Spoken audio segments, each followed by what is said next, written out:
Okay. Morning, Mike. How are Good you? morning. I'm pretty good. Got my Good coffee morning. here. Oh, there you go. Good morning, Dustin. Dustin? Where's Where Dustin? is Dustin? Dustin's in Chicago. He's What opening the up a hell? restaurant up there. Leave it to Dustin to open a new location in Chicago Yeah. in the middle of the first wave.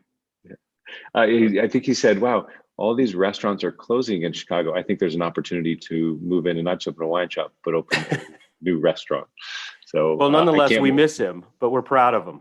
yes, I can't wait to actually hear what it is like when we do reconnect with him to understand how that has impacted opening a restaurant and also how he's envisioning this, because obviously it's not going to end anytime soon, but how you strategize on climbing out of this and keeping things afloat. So Yeah, it frankly, I mean, it's commendable and crazy, and I think those two things often go together. You have to have the right amount of crazy to be successful, and we know Verve's quite successful anyway. But it's impressive to see him forge ahead. But just as they're opening, Chicago's locking down completely, and that's and something that so we've talked about that I think is pretty frightening, and the impact on those restaurants. Like, how do you see that playing out for a restaurant that was open and they said, okay, we're slowly getting back to normal, and then this comes across?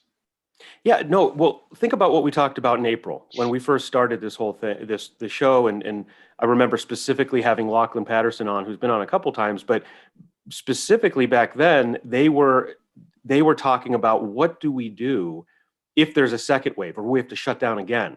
And this is when he was talking about what do we even reopen at all. I mean, so I'm talking April, May, when some of the restrictions were lifting.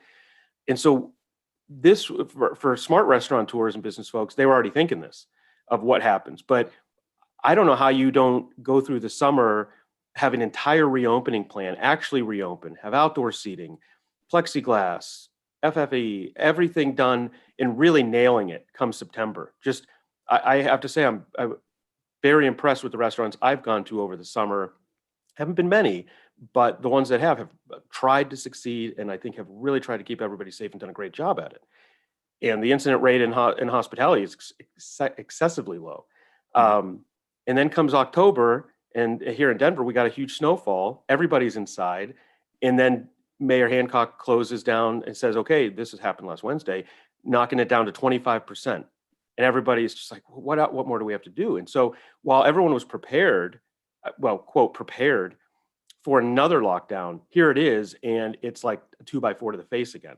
And Mhm. so, I don't, Chicago is crazy shutting down completely. And I don't mean it's crazy for shutting down, and perhaps it is, but it's crazy that it is completely shut down again. No, I don't know how you deal with that. Again, you just revert back to takeout again. I mean, it's, Yeah, I think when I was thinking about it earlier on in the summer, I was thinking it more from the eyes of, oh, what if one of our staff contracts it and we have to shut down as a result? yeah, Fortunately, there weren't many cases I heard of that, but now this is something that is mandated by the state. And I was talking to you walk through New York and you see the different outside dining areas that have been creative, and um, you see some that are just sort of like bike racks, and then you have some that are very thoughtful and built out. And I was talking to one owner, and it's like, how much did these cost? I'm like, well, anywhere from 10 to 15 grand at my restaurants. We just got added heat lamps, and so that we can actually carry on into the winter time. Well, you make that investment in normal times. You can see, okay, great, I'm going to get the payback in X amount of time. Here, mhm. it's like, amongst everything else that you have to pay back or cost you have to cover, now this is one more cost that's a sunk cost that just kind of digs that hole deeper, not fills it in having to overcome that. So it's pretty a lot of empathy for those folks, and I hope there's a way to figure that out. And I think it talks about, as we start to look at it, as we go into the winter in the Northeast, I think there is an opportunity for sort of the to go and the takeout to sort of have another run at it. And that was something that we've talked to a number of operators who really were surprised with how well that was received early on in the pandemic. But now I think with incidences like these and the cold weather, the loss of outdoor dining, I think there will be a resurgence in a demand for that, which is good, and I think it ties right into the holidays in some sense. Yeah, I agree. The takeout is the virtual kitchen. We've talked about that here before, and I mean, it's not a virtual kitchen, a virtual restaurant, I guess it may be. It's a real kitchen, and you turn these restaurants into really to go processing places, and that is good. There is a place for that, but you can't replace the hospitality experience of being away from home at a restaurant, whatever level, whatever style restaurant, just being at that restaurant, having the food right there. Mhm. I mean, you can't replace that completely, and people clearly still want it because there Mhm. are people going to restaurants. Mhm. And yeah, how you tackle that now, we're we're we're really in it. I mean, Mhm. we're really in the cold weather now, and you just can't eat outside, and so having to replace that yet again after having spent so much money to maximize the summer months Mhm. is a And I think daunting task.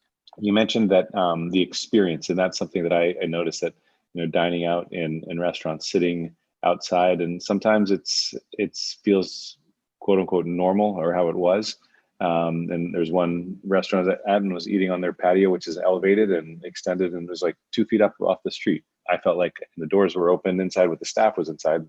There weren't guests sitting inside, but it was like, oh, this feels like it used to. I'm just sitting out on the patio and maybe just quiet inside. But then there's others where you're actually sitting in the curb and the street and the cars zipping by, and it's like, well, this isn't quite how it was. And I think as as operators, it's how do we help guests provide that escape for guests, and that's the Yeah. the magic of the hospitality of it. When somebody's in your restaurant, you can help them forget about the outside world for just a little bit, then you've provided an oasis for them. And just opening up with all the other protective measures that you have to go through, it's hard to get them in that mindset. I remember even just going to the Apple store. I felt like I was like waiting in line to go to a club where you've got like the security guards out there with the clipboard saying, The what's blue shirts. with the iPads, they've got the mics in their ears, and they're taking your temperature, and they have the stanchions and the ropes. Yeah. It's not like going shopping like normal or just kind of browsing around, but same thing with the restaurant. Obviously there's steps that need to be taken to ensure everybody's safety, which in my mind, that's a non-negotiable. But once you get in, I think it's not just how do you roll out the same service lesson or the steps of service that you had before, but are there ways that you can help sprinkle that hospitality on there? How have you seen restaurants do that, or what are as a diner, as you dined out, what are some of the things that sort of knock you out of that sort of fantasy world of, oh, it's back to normal and we're out at a restaurant? What are the things that stand out to you as a diner? Well, two things. One, I want to hit on, and I love what you said here, that the restaurant's an escape from the outside world, and even though you're in the outside world, it is an escape from maybe your world or whatnot. And I agree with that. And I think of it in the same way as a movie. And I love film. I love going to see movies. And I don't love going to theaters though. But when I'm there, I'm like I'm totally encapsulated. I'm in a controlled environment.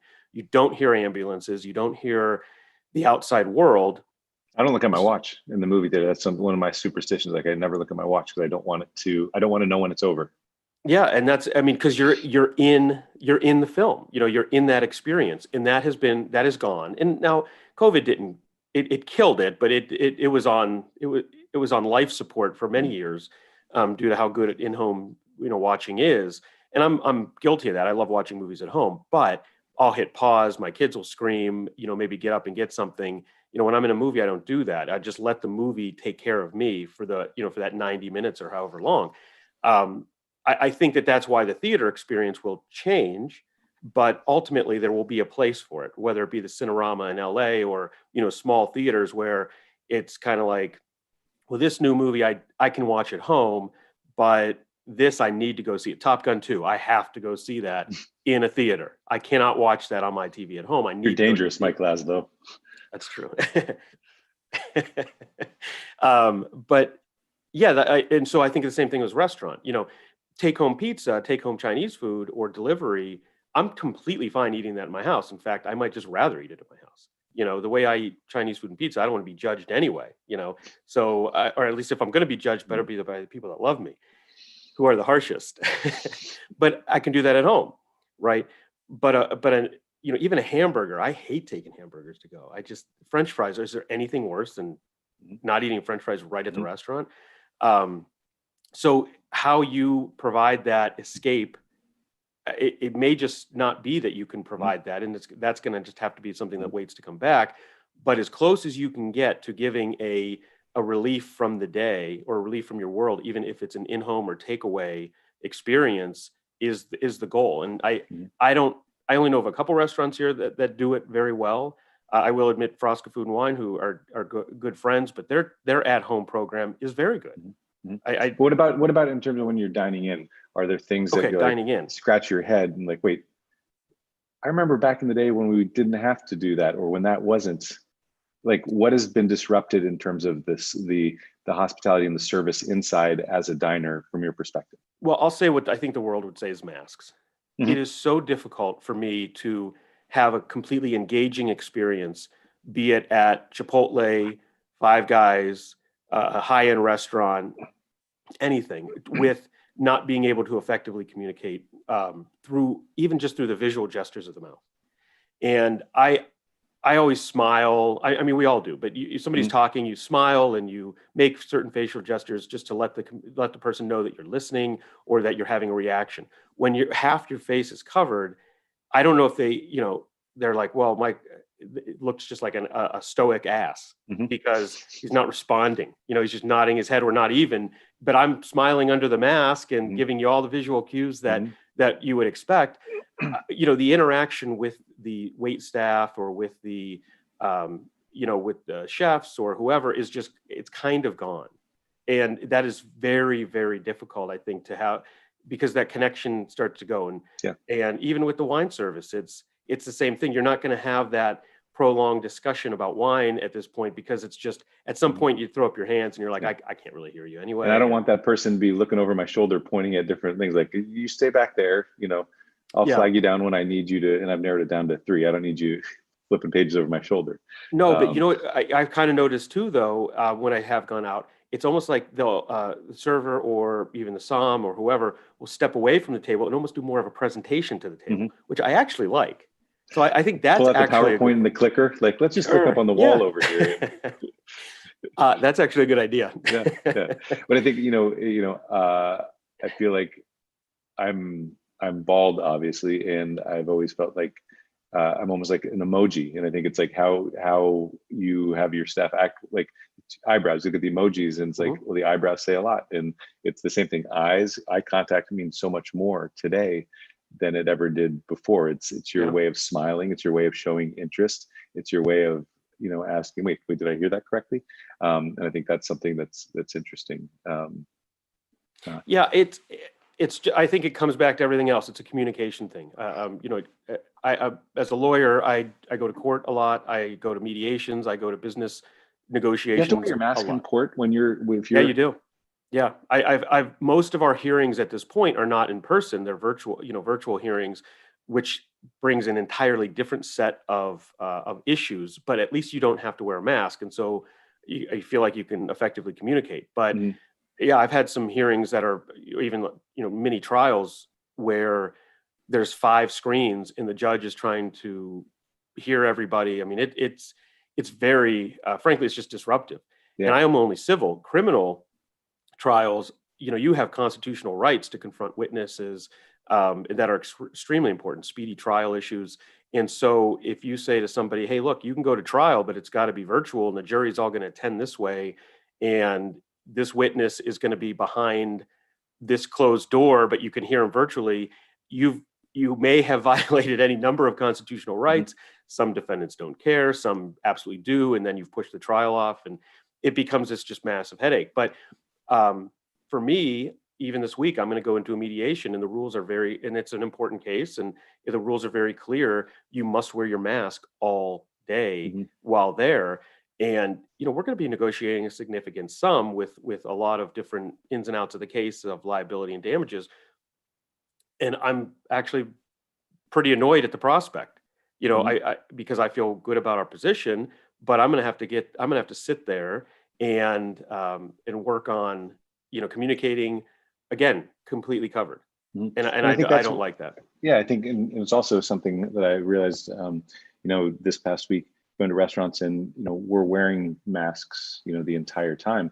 And so when you're talking with guests, uh, just kind of, it almost becomes second nature. "Oh, I'm just talking there," but also they may not be used to listening to people talk that frequently with it. And, can they actually hear you? Are you enunciating? Are you, able to get your point across?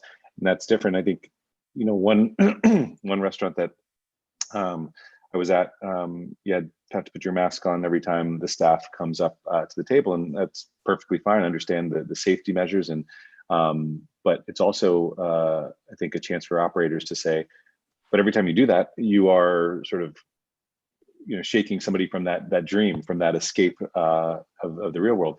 And so by having to look at how you can change the steps of service to minimize the trips to the table, saying, well, you have to come to drop the food and you have to come to take it off, so that's a given, but how can you minimize the others, whether it's from wine service and leaving the bottle on the table, whether it's, you're always bringing something off, away from the table, or things, silverware, is it kind of help yourself on the table? Like, I think there are things that we still need to evolve as operators to make it more fluid and more seamless from a guest experience, not taking away from it, but just not to disrupt that escape that we provide for guests.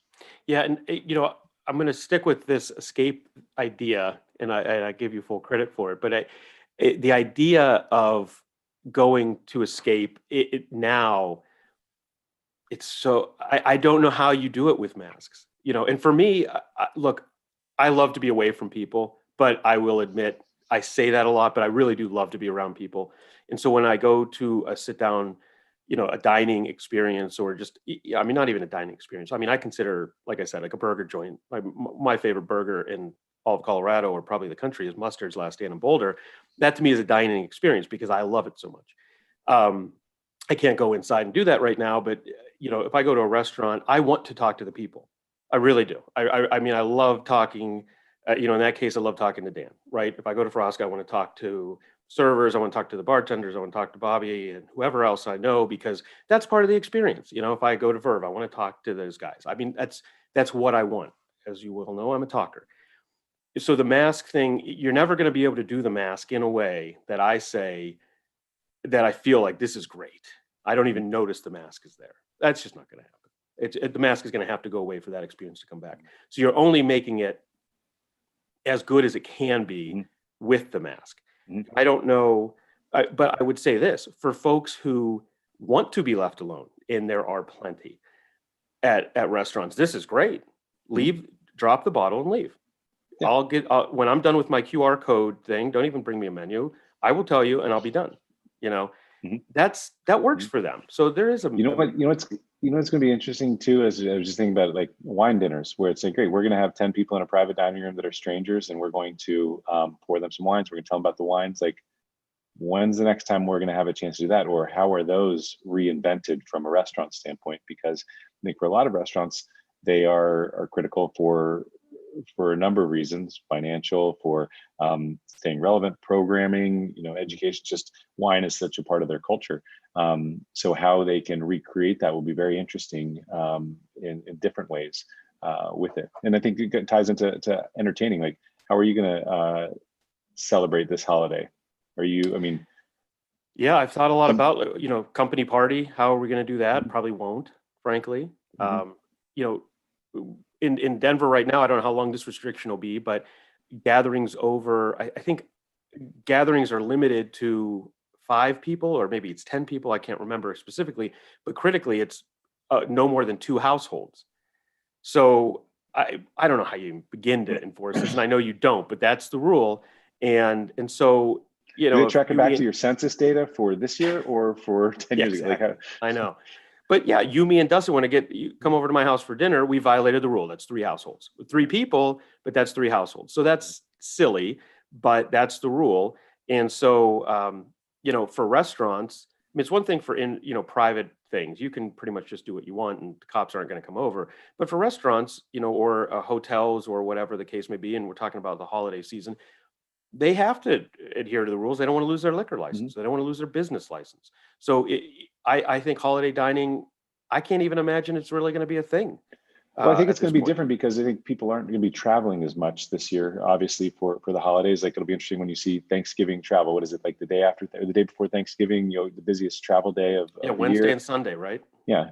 So how is that going to impact restaurants? And I think being for restaurants to think about thinking ahead, and I'm talking with some restaurants I'm working with. Say, great. Now it's time to talk about what's our Thanksgiving plan, what's our Christmas plan, our New Year's plan, our Valentine's plan, Yeah.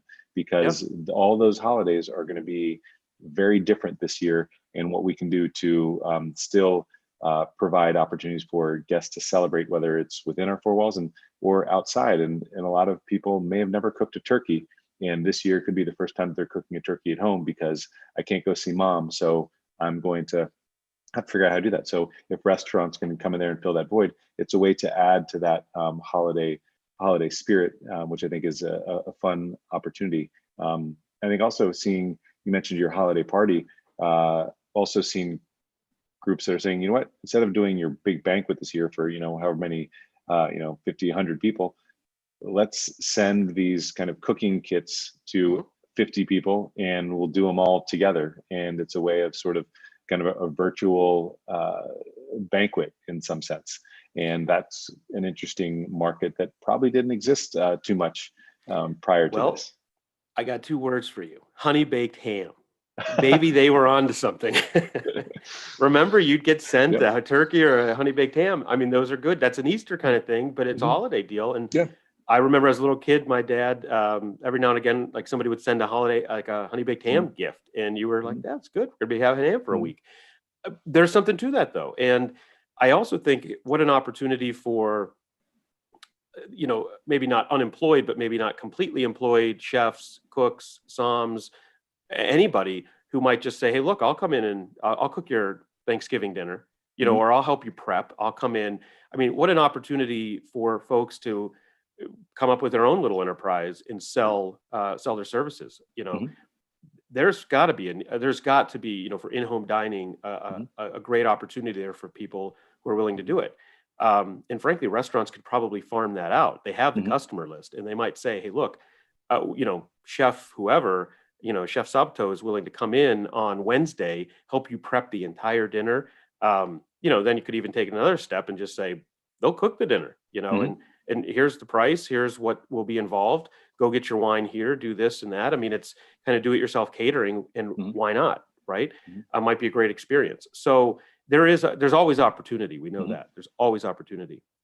I think also on the Um, retail side, it'll be interesting in like to hear Dustin's take on this in terms of how people are purchasing alcohol and beverages over the holidays moving forward now. I mean, you're not throwing the big blowout party at your house or you're not going out. So, but are there more people going out and buying, no, I better restock my bar with these 3 bottles and you know, Sav, you just touched on something that I need to now go read about. The off sale numbers, the off uh, premise consumption sales are still just through the roof. They're just spectacular, and they continue to be. Um, and there aren't that many parties. mhm, There's a couple of standalone parties we hear about on the news and all that kind of stuff, but there just aren't that many parties. But the sales are still out of this world. mhm. Um, so that is interesting. I mean, fewer parties, more people daily drinking. Maybe Mhm. that's what it is. Well, I've gone to the liquor store more times during COVID, and not just because I guess I'm probably drinking more at home. I'm not drinking more, but I'm drinking more at home. More often. How have your cocktail or drinking habits changed? I will, for better or for worse, yeah, it's the same. They've evolved. They're the I'm same. still more cocktails than wine because, Hmm. but I have 3 kids. I come home. Hmm. Having a bottle of wine is not really relaxing or Hmm. enjoyable. It's more have a cocktail or not. But so it for me the So you haven't drinking moved has on to to. shots. You're still on cocktails, which is good. Yeah, no Okay, shots. good. No shots. I enjoy my liquor too much. I don't like to see it go that quick. So, I've been uh, keeping. I've realized that I re-upped last week, and it made me realize that because what I'm doing is I have like this. It's almost like a Solera bottle in my freezer, mhm. and I make Boulevardiers, and I stick it in the freezer, and then I just pull it out. And to be able to have it already chilled down, ice cold, syrupy, and just like a little nip. It's like, oh, this is my little after dinner digestif in some sense. And it's like, oh, the bottle's almost empty. Well, let me just top it up and keep put another batch in there. I mean, you have much more restraint than I do. If I had pre-batched whiskey sours in my freezer, I would probably not go to work. They would freeze, by the way. I've learned this the hard way. Yeah. Those Well, I the would whiskey chip away sours to would have a little freeze. slush. Then my Yeah, there kids would you find it, and I'd be social service would take me to jail. Um, but I'm still, the cocktails are still big for me, but I can't change my stripes. I just love whiskey sours. So yeah. that's really what I drink. But I'm trying to get back into a more of a routine of drinking inexpensive wine more often. And so, I have been trying to do that more where I say, no, forget the whiskey, just, get a $20 bottle of Bordeaux or something and see what you think. Right. Is Because that your New Year's resolution that you're already plotting your New Year's resolutions, like drink more cheap wine? Is that what it is, Mike? I think I see a t-shirt involved. There is good cheap wine. I know it hurts your soul to hear that, but there really is. But is it So clean? That's what I want to know, Mike. Is I it don't just know. cheap or is it I cheap didn't and clean? Like, let me. I'll can see you if the have Screen both? Actors Guild can give me that certification. If it is, then I'll buy it. So I think that is, there are so many great opportunities there, but as far as the in-home side of things, but the retail is up and the delivery is up. I will say, and I'm sure some of our listeners know this, I get calls all the time about e-commerce wine sales, direct to consumer. DTC it continues to do well from wineries, and What's retail. ATC? DTC, direct to DT, consumer. oh yeah. I'm sorry. Mhm. Yeah, I'm Yeah. sorry. So direct to Dropping all these consumer wine letters on sales. me. I KGB, know. Well, CIA, I get real excited about FBI, ACT. Yeah. RTDs, ready to Yeah. drinks, BTGs, by the glass. Come on. CPG. Yeah. um, there's great opportunity there. Some of those are the long play, but as we know, the delivery is not going away. I mean, thank you, Amazon. I mean, we expect that to be part of our daily life, and it will continue to be, certainly. And so, why wouldn't it be with the food and with the wine? And certainly, if things aren't, unless everything changes in a couple days, which some people expect it to. We're going to be in this for at least the next 6 months, I would think. And so continue to monetize the off premise food and wine. Mhm. Why wouldn't you? It's where things are at. Well, Mike, So, I'm going to go make a whiskey sour. Pre-batch Or for tonight. I'm going to go make sure I have the fixins for whiskey sour later tonight. And I'm going to raise a glass to you on there. Well, here I'm going to walk down the fixins. You got a simple syrup, not a 1-to-1. I say you don't do a 1-to-1. I say that you do 0.75 sugar to 1 cup of water, and I'll tell you why in one moment.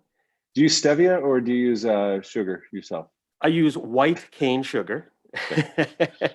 Sometimes I will use like sugar in the raw. Mm-hmm. That extra molasses sometimes gives a nice roundness to the cocktail if your lemons are a little extra citrusy and tart. But the reason I make my simple syrup a little less, on that 0.75 to 1 ratio is because you add in the Luxardo cherry juice at the end, which kind of fills that gap. Because otherwise it's just too sweet. So yeah, and not your first whiskey sour. No, and I don't do the egg whites at home, any of that. I just like a real clean citrusy whiskey sour. All right. So I think you should go do that. But anyway, thanks everybody. I know our wonderful Dustin is gone. We hope to have him back next time. But yeah, he's opening in Chicago, so go see them. No, don't go see them. You can't go see them, but you can order from them. You can order from them in Chicago.